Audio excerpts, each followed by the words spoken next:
Hello friends, happy new year. সবাই কেমন আছেন? তো তোমরা তো সবাই বুঝতেই পারছো আমি এখানে কি বানিয়েছি আজ। তো অনেক দিন থেকে আমার মেয়ে বলছিল ক্ষীর খাবে, তো আমি আজ ঘরে ক্ষীর একটু বানালাম।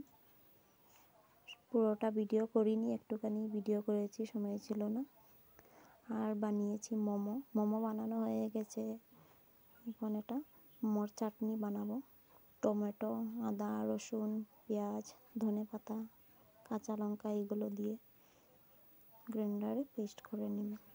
বেশি ঝাল দেব না, কারণ আমার বাচ্চারা খেতে পারবে না, তাই একটু মরিচটা একটু কমিয়েই দেব। তো মোমোর চাটনি রেডি হয়ে গেছে। এখন চাটনিগুলোকে বাটিতে ঢেলে নেব। তারপর একটু চা বানিয়েছে, গরম গরম লিকার চা দিয়ে মোমো দিয়ে চাটনি দিয়ে খাবো। তারপর পায়েসটা পরেই খাবো, মিষ্টান্নটা পরেই খাবো।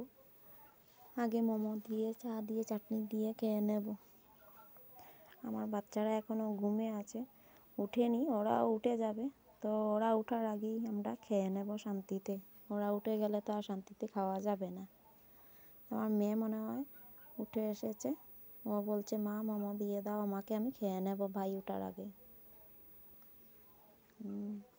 তো মানে মুখ বন্ধ করেই খেতেই চলেছে, সো ইয়াম্মি বলে বলে আহা হা বলছে, শুধু আহা।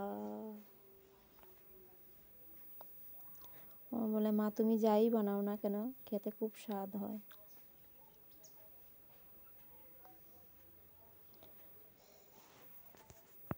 ওর এত ভালো লেগেছে, ও বলছে মা আর কোন দিন বানাবে। আমি বলছি আগে আজ খেয়ে নাও, আর টাইম পেলে আরেকদিন বানাবো। So friends, bye. Like, comment and share and subscribe me. Bye bye friends.